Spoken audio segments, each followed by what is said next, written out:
What's up guys, it's Tom here and welcome to a brand new Liverpool transfer news video. And various English journalists and newspapers are reporting that Arne wants to sign a new centre-back, and that could be £60 million rated Gonzalo Inacio, who Liverpool have been scouting for more than 1.5 years. So in this video we will take a deep tactical and statistical look at Inacio and also the latest stories around Liverpool FC. So make sure to enjoy this video, leave a like and subscribe if you're new around here so you never miss the latest updates around Liverpool FC's summer transfer business. So Liverpool are looking to sign a centre-back. Matip has left as a free agent, and according to reports, Liverpool are ready to give Arne what he wants this summer, and that is a really good centre-back. Inacio is already a Portuguese international. Liverpool are trying to sign him. We have been trying to sign him last summer. His release clause went from 40 to 60 million euros, and Liverpool decided to not pursue Inacio because we had Kwanzaa coming in and he has been absolutely brilliant. But now that Liverpool lost Matip, we need another centre-back. And according to the reports, Arne has rates Inacio very highly, and Inacio is seen as a critical addition to Arne Liverpool rebuild project. And Inacio's playing style, which we will look at in the second part of this video, aligns with Arne vision of a very aggressive, high-line, offensive playing style with a lot of high pressing. So who is Gonzalo Inacio? He's a 22-year-old left-sided centre-back who stands at 186 centimeters tall. His current market value is around 40 million euros. And Inacio, in all competitions, has played 48 games for Sporting, as Sporting won the Portuguese league title. They recently lost the Portuguese Cup, however, after being 1-0 up, and then they got a man sent off and Porto won the Portuguese Cup 2-1. But Inacio played very well overall this season, showcasing his durability and his consistency.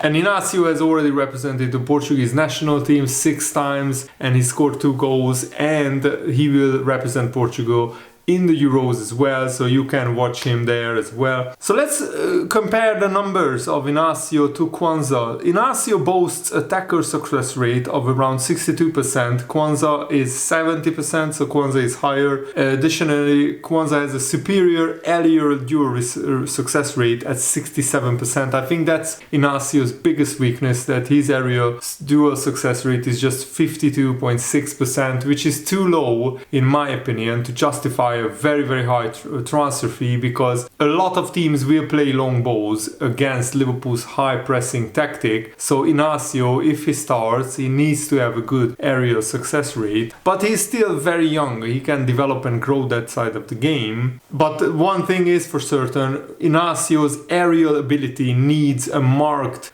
big improvement if he wants to meet the Premier League standards. Maybe as a backup left back to Andy Robertson, Inacio could be viable, or as one of the back three, but I don't think Arne will play with three centre backs. But Inacio's aerial dual success rate needs to be at least 67%. And because Inacio has a contract until 2026, Fabrizio Romano said that Sporting won't give a discount on Inacio. He said Liverpool have been following him for a long time, but at the same time, Inacio is an expensive player. The price will be more than 60 million euros. I don't think Sporting will make any discount to any club for a player like Gonzalo Inacio, and it's the same for the others. So this is why I think he could be one of the names, but at the moment this is not something advanced or concrete. He's just being scouted, that's it. So at the moment Liverpool are thinking about what kind of centre-back to choose. Inacio will turn 23 years old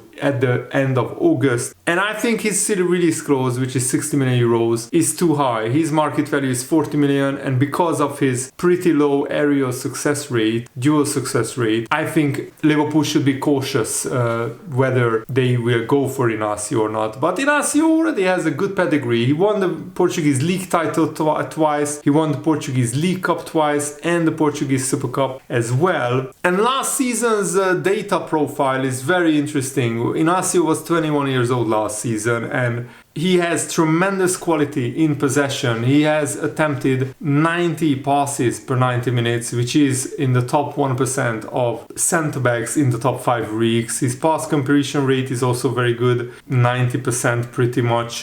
Progressive passes, progressive carries, he ranks in the top 1 and top 3% compared to other centre-backs. Successful take-ons, as you can see, is very high as well. He has tremendous dribbling skills, and he attempts a lot of take-ons when compared to other centre-backs. He is in the top 10%. When it comes to successful take-ons, he's in the top 4% of other centre-backs. Of course, you have to caveat this by saying that he achieved these numbers in the Portuguese league. What is also important to remember is Gonçalo Inacio has played in a back-three system of Sporting, so he is in a different setup. He's a highly versatile player though. He can play as a left back or left-sided centre-back, or even as a right-sided centre-back. As you can see, he played 39% of his games last season as a right-sided centre-back. If he's played in the Virgil van Dijk role, Inacio has the ability to play as a centre-back, pushing into midfield when in possession, and that's, I think, one of his strengths. Inacio going forward is very, very good, but he also has a bit of pace. He's very good at covering ground. He's a very good athlete. He's not shy to sprint back towards goal with maximum speed, and also he can read the game, spot danger quickly. And looking at this image of the Man City Sporting game last season in the Champions League, Inacio quickly read the attacking sequence of Man City and raced into the wings to deny immediate crossing opportunities. So Inacio has done pretty well against Man City. I think Man City thrashed Sporting away from home, but at the Etihad, Sporting got a respectable draw. The biggest strength of Inacio is attacking play. How good he is on the ball. He can anchor the center channel, and he has the ability to play through the press with passes on the ground, or he can play a long diagonal over the top to the wingers, which could be a big factor in why Liverpool are looking at him and scouting him. He is good at attacking space and progressing the ball into midfield, and sometimes in the final third. He's such a confident guy, and this allows his teammates to pick their spot where they want to attack and hurt opponents. He's similar in that to Joao Matip, in that he can take the ball from his own half and progress it through the opposition's midfield, and he can make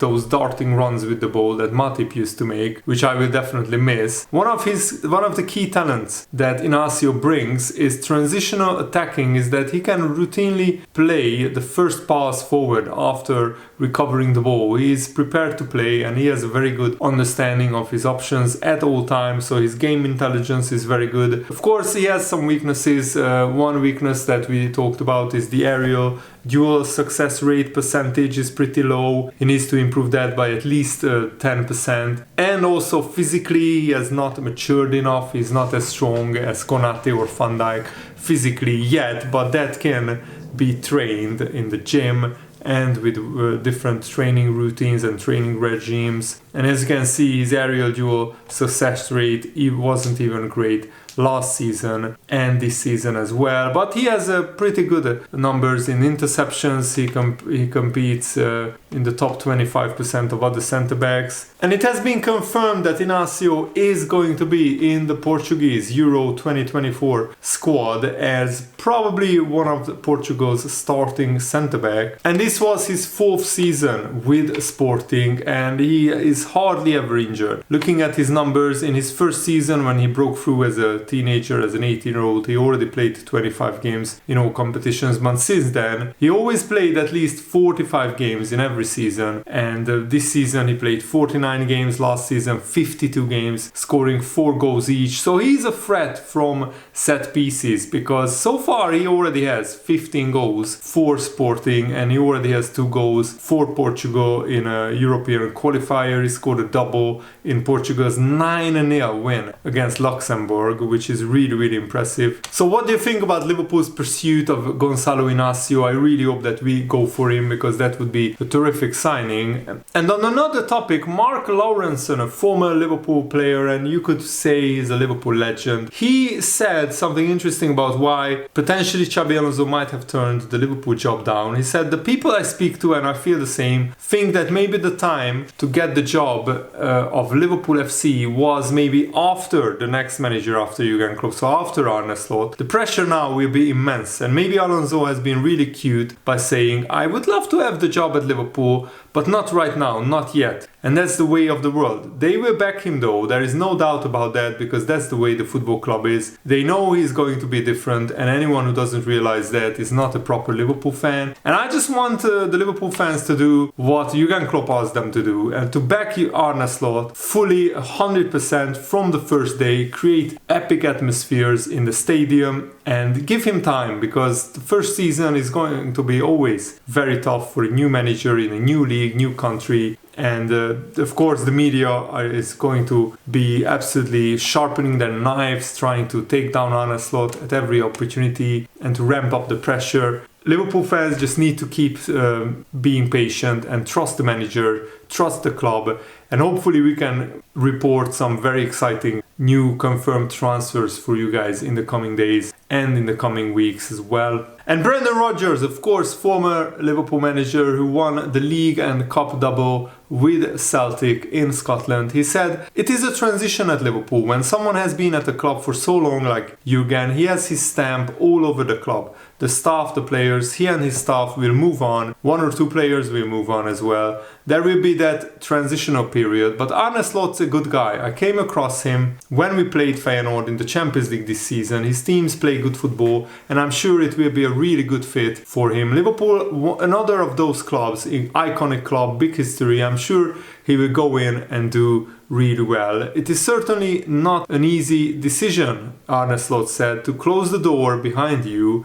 at a club where you have experienced so many wonderful moments at Feyenoord, but he's really looking forward to becoming a Liverpool manager. I'm also looking forward to hearing his first press conference. He will be officially a Liverpool manager, I think, from June the 1st. So we have a few days until Arne Slot holds his first official press conference, and I will be reporting on that for you guys, of course, on this channel, so make sure to stay subscribed. And recently in The Athletic, Pep Linders was asked why he wasn't given the Liverpool job after Jurgen Klopp, and he said, FSG president Mike Gordon said, Pep, we really considered you, but I think it's fair for you that we don't put you after Jurgen Klopp. He knew as well, I had made my ambition clear, it was best for the future. Jurgen asked me about it a few times in recent years. Do you want you to take over after I leave Liverpool? And the season before I got the question for Jurgen, and 2 times this season. Each time I said no, I don't really want that. The first reason was I really felt that this was a project of us. Jurgen Klopp, Pep Linders and all the other coaches together. Jurgen led it, and I really felt we should end this project together. Secondly, I've been at Liverpool for nearly 10 years. I was ready for a new experience, new people, my own staff, my own players. I gave everything I had to this playing group. I think the team would continue with the same ways if I stay here.